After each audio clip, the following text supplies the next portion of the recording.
किसान आंदोलन जिसे करीब 80 दिन होने को आए हैं और आंदोलन के बीच किसानों के हमने तेवर भी देखे हैं और सरकार का अंदाज भी। 26 जनवरी की घटना को छोड़ दें तो आंदोलन अब तक सफल रहा है, लेकिन उसके बाद बहुत हद तक अब बदल भी रहा है। सबसे बड़ा बदलाव यह है कि आंदोलन का केंद्र अब सिर्फ और सिर्फ किसान नेता राकेश टिकैत लग रहे हैं, जो अपनी मांगों पर अड़े हुए हैं। उनका कहना है कि अगर सरकार नहीं मानती है तो वो आंदोलन को 2 अक्टूबर तक ले जाएंगे। किसान आंदोलन को लेकर राकेश टिकैत की आगे की रणनीति क्या है और प्रधानमंत्री नरेंद्र मोदी ने आज जो भाषण राज्यसभा में दिया है उस पर उन्होंने क्या कहा है, देखिए उनसे खास बातचीत। एक आदमी रोटी बेलता है, एक आदमी रोटी खाता है, एक तीसरा आदमी भी है जो न रोटी बेलता है न रोटी खाता है, वो सिर्फ रोटी से खेलता है। आखिर ये तीसरा आदमी कौन है, इसे लेकर अब इस देश में राय बटी हुई है। आज प्रधानमंत्री नरेंद्र मोदी ने संसद में अपनी बात रखी और वहां पर एक नया शब्द गढ़ दिया। नया शब्द था आंदोलन जीवी। अब आंदोलन करने वालों और आंदोलन को समर्थन करने वालों को लेकर आज के बाद से जो राय है, जो विमर्श है, वो ऐसा लगता है कि बिल्कुल बदल जाएगा।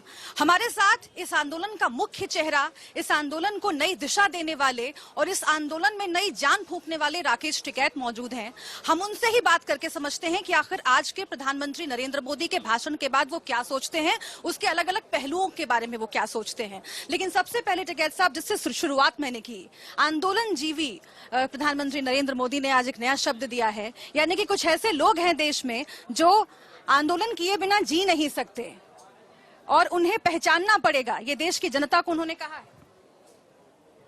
अब उनकी सोच क्या है वो नहीं कहना चाहिए।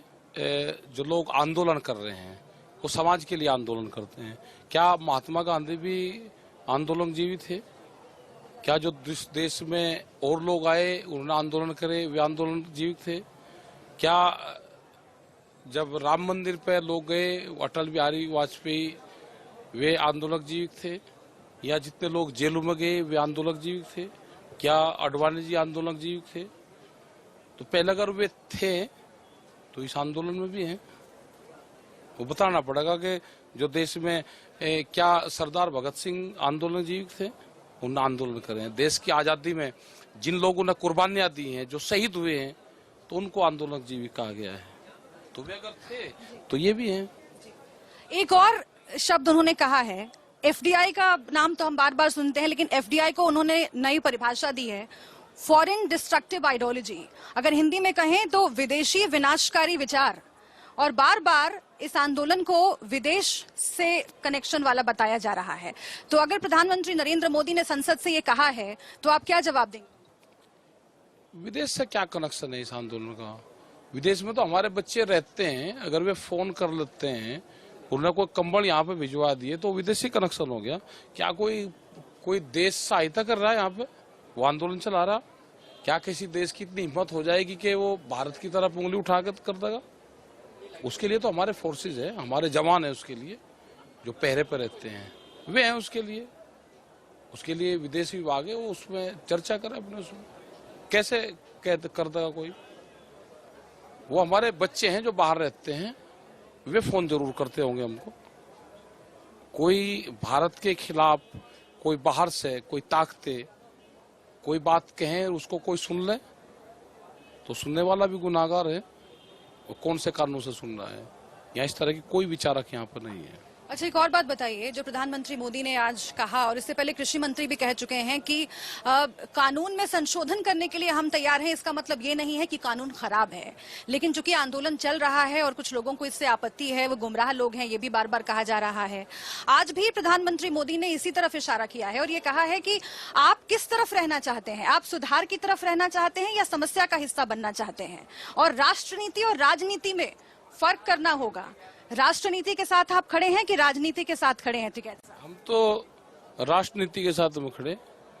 रोटी बाजार की वस्तु ना बने, भूख पे व्यापारी कीमत तय ना करे, कोई भी भूखे आदमी पे कीमत तय करेगा, ऐसे जो लोग हैं, जो इस तरह के जो व्यापारी हैं, उनको यहाँ पे हम आने नहीं देंगे।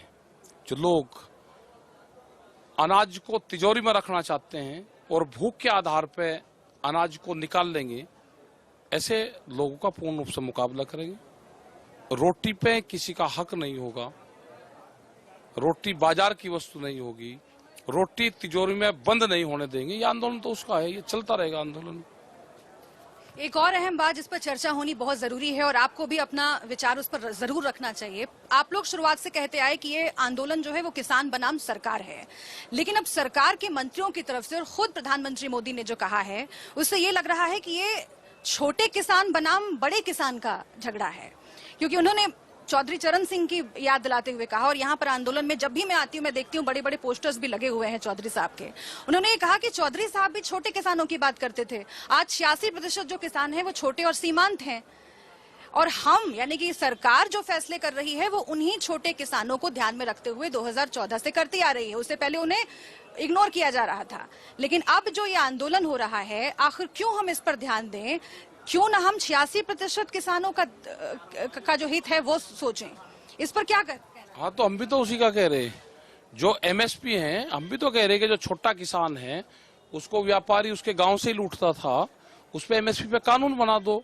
जो व्यापारी 800 रुपये क्विंटल में धान लूटता है, जो व्यापारी 1300 रुपये क्विंटल में गेहूं लूटता है, जो व्यापारी बाजरा 1100 रुपये में लूटता है, जो व्यापारी मक्का 800 रुपये में लूटता है और वो गांव से जाकर लुटाई करता है, जब उस पर कानून बन जाएंगे कि जो भारत सरकार के मिनिमम सपोर्ट प्राइस हैं उसके कम पे खरीद नहीं होगी, तो उसी गांव के किसान को तो फायदा होगा उसका। हम भी तो वही कह रहे हैं। हमने कब मैंने कहा कि उनका फायदा नहीं होना चाहिए, उसी का तो फायदा होगा। लेकिन वो जो कह रहे हैं कि कृषि सुधारों की बात बहुत वक्त से चल रही थी। आज जो पार्टियां अपोज कर रही हैं, शरद पवार का नाम उन्होंने लिया, कांग्रेस का नाम उन्होंने लिया, जो पार्टियां अपोज कर रही हैं वो भी कृषि सुधारों की बात करती आई हैं। उनका कहना है कि कुछ भी फाइनल नहीं होता है। आज हम एक प्रस्ताव लेकर आए हैं, आज हम एक कानून लेकर आए हैं, आगे देखा जाएगा, लेकिन कृषि सुधार जो है वो बहुत जरूरी है।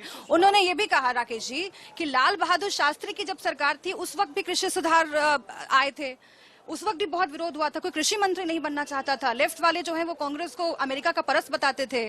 तो अभी भी सुधार जब आ रहे हैं तो कुछ लोग हैं जो उसका विरोध कर रहे हैं, लेकिन ये देश हित में है। नहीं, तो हम भी तो कह रहे हैं कृषि सुधार हो, लेकिन एमएसपी भी तो उसका एक सवाल होगा ना। एक गारंटी तो देनी पड़ेगी ना सरकार को कि इससे कम पे खरीद नहीं होगी। वो एमएसपी वो है जो भारत सरकार ने जो आयोग बनाया है उसमें वो रेट तय हुए हैं, उसको ही लागू करना नहीं चाहती। शुक्रिया आपका टिकैत साहब हमसे बातचीत करने के लिए। तो ये राकेश टिकैत थे जिन्हें आप सुन रहे थे, आंदोलन का चेहरा बन चुके हैं। अब गाजीपुर बॉर्डर्स पर ही राकेश टिकैत जो ऐलान करते हैं उससे आंदोलन की आगे की दशा और दिशा तय होती है। वो बता रहे हैं कि अगर सरदार पटेल आंदोलन जीवित थे, अगर महात्मा गांधी आंदोलन जीवित थे तो वो भी आंदोलन जीवी हैं, और तमाम, और सरदार भगत सिंह का भी नाम टिकैत साहब ले रहे हैं। तो इस तरीके से ये पूरा आंदोलन चल रहा है।